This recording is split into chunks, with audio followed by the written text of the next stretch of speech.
Hello, everybody. Welcome to this week's edition of In the Clubhouse with EMD. I'm Andy Kirikides, joined by my wonderful co-host, Keith Glasser. Keith, how we doing? Great. How are you? I'm good. Today's topic, and I think this is an important one, specifically around preparation and how to showcase yourself really well from a pitching perspective, is proper timing or spacing of outings to make sure that you are doing yourself, that you're putting yourself in a situation to showcase the best of your ability. We see this pop up every summer where guys are trying to get recruited, things get condensed, they're throwing in tournaments, they're trying to go to camps, they're trying to go to showcases. And oftentimes what can happen is that if spacing of these events isn't taken into consideration, that you can see significant velo fluctuations and you can see significant drops in performance. When, to be quite honest with you, if you're 2025 right now and you're trying to get recruited, you don't have a ton of room for error, and you want to make sure that every time you take the mound, you're giving yourself every chance possible to showcase the best version of yourself. So I know you got some thoughts on this. So let's talk about it. Yeah, I think you gave me a great lead in there. I think one of the biggest things that, and we both saw this when we were coaching, and we see it on this side now, is, you see guys that are, 1 week you see them, they're 82, 84, and then the next week they're 86, 88. Or, you get told that they're going to be, 80 to 82, and then you show up and they're 75, 76. We understand that this stuff happens, right? Like, as coaches, we get it, and I think on the other side of it now, because on the coaching end of it and on the recruiting end of it, I can only go off of what I saw with my eyes, right? Like, everyone in the world can tell me that you were 87 to 88, and the 2 times I showed up to watch you throw, you were 81 to 83. Like, I never saw you get to those numbers. I'm not recruiting you. And look, that could turn around and bite me if you end up somewhere because someone else saw you and you end up in our league and beat me. But you can only go off of what you see and what your radar gun and everything is telling you. The other side of that is, now that we're on the flip side of the coaching end of it, is that there are, if you're throwing in a showcase on a Saturday and you throw 60 pitches, and then you turn around and go to another showcase on Tuesday or Wednesday and throw another 60 pitches, like, the likelihood of you being sharp and dialed in on that following Tuesday is pretty slim. You went through 60 pitches, you likely didn't do anything that you needed to be doing in between on those 2 other days, and then you went through another 60 pitches on Tuesday. Like, in college, we build guys up to that. And, I think it gets lost during the recruiting cycle on players and families of, like, we're just going to sign up to everything and go. And then you end up overworking yourself, especially from a pitching standpoint, of like throwing far too much, far too soon, not giving yourself enough time in between to get into a good cadence of, like, okay, I'm going to throw every 5 days and this is what it looks like. And in between starts, I'm going to do this. I'm throwing a flat ground on day 3. Day 4 is a low load day, and then day 5 is, when I'm going to get into it and it's a full go. And I think that, like, we get into this cadence of, sometimes, like, well, I want to sign up to this camp and I want to go to this showcase, and then I'm going to be in this tournament with my team, and then, and it's just, you think that just throwing 2-3 innings here and there isn't really that big of a deal from a workload standpoint until you're throwing 60 pitches every 2 or 3 days. With no deload or nothing going on in between, when likely in most of these instances, these kids are usually going and playing center field or right field or shortstop or third base or catcher. And there's no time off to rest and recover from that standpoint. So then, we wonder why we have a velo dip, or maybe the first, whatever, one of your 3 innings wasn't great, or one of your 2 innings wasn't great, whatever it is. And, we grasp at straws to kind of figure out why. And it's like, well, I can tell you why. Like, you threw 75 pitches 2 days ago, and then you went and tried to throw another 40 today. Like, you're tired. You just, like, you can't recover fast enough to be able to do that.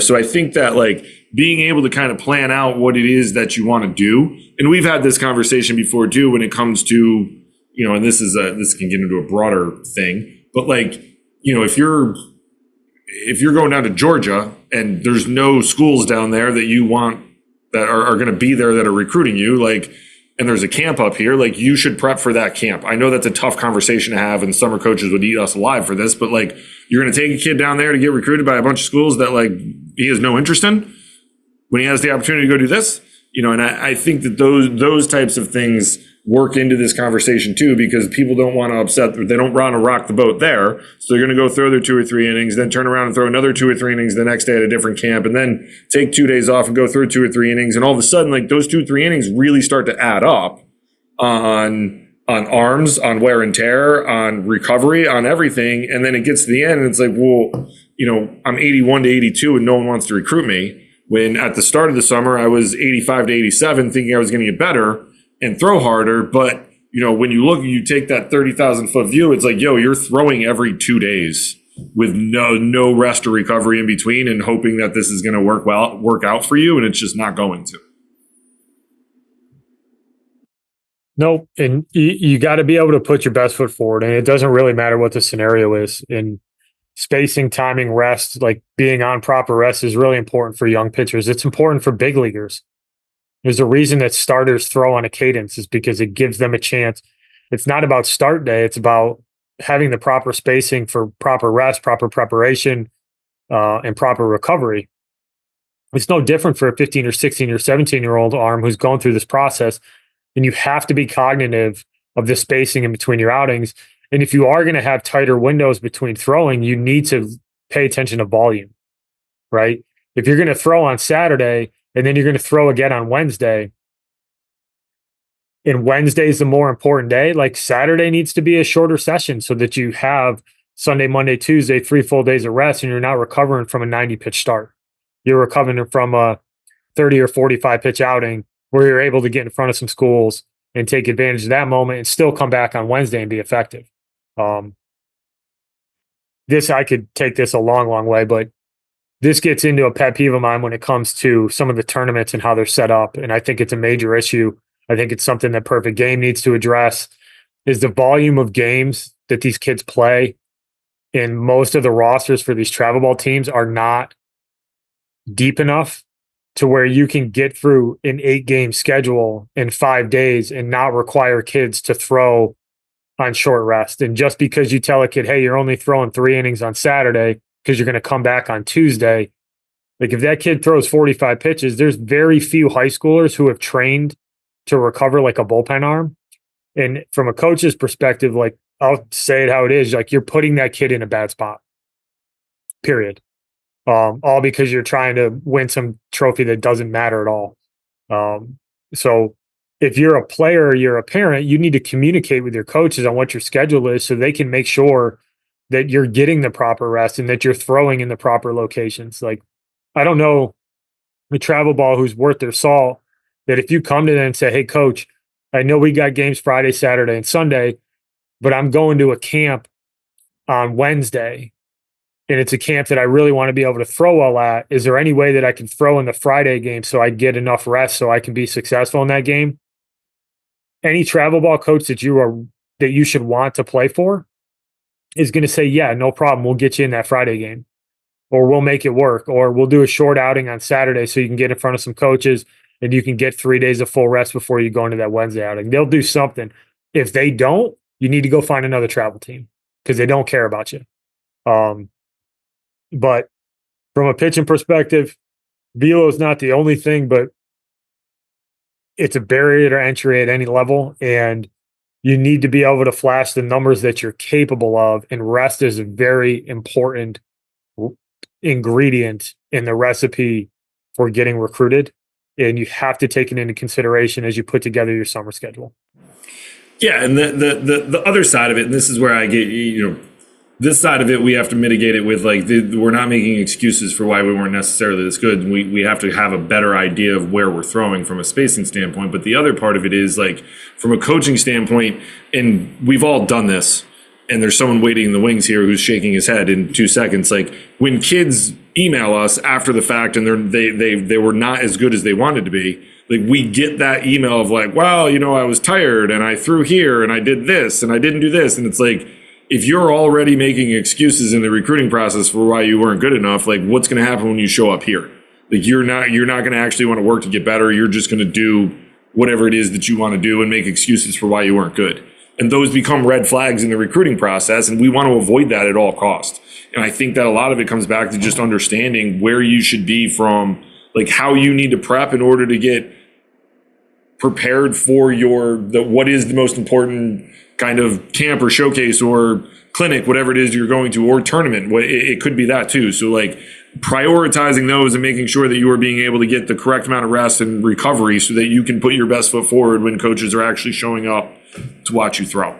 And I have a hard time when, especially when you're going to specific camps of schools that you want to go to and, you threw 3 days ago, you're on 2 days rest, you threw like 75 pitches and then you want to be really good in 2 days. Like, it's just like it's not to say you're not good enough, but you haven't been built up to do it and you're not good enough to do it yet at 16 or 17 years old. So like it's prioritizing what it is that you want out of it, but also understanding that you can't just throw 2 innings every 2 days and think that it's going to go well.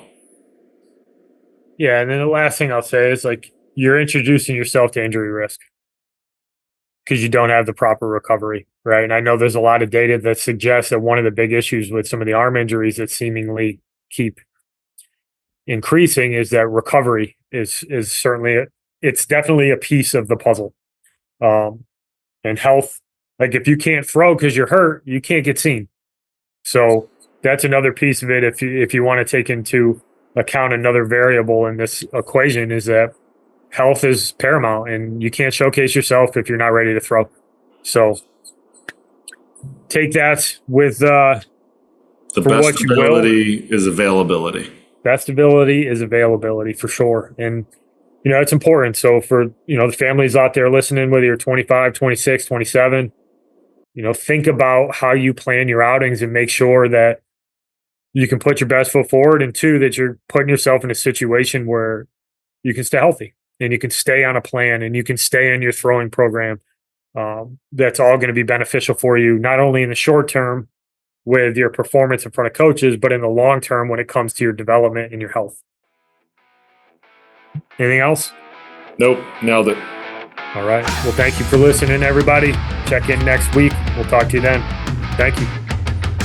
Thank you for listening this week. If you're watching on YouTube, go ahead and hit that subscribe button and smash that like button for us. Check us out on Apple Podcasts, Google Podcasts, as well as Spotify. You can follow us on Twitter and Instagram at EMD Baseball. If you want to find out what me and Keith do to help families and players navigate the recruiting process, go ahead and check us out on emdbaseball.com. Take a few minutes to check out our new online academy. I promise you'll get some good information out of that. Thanks again for listening. Check in with you next week.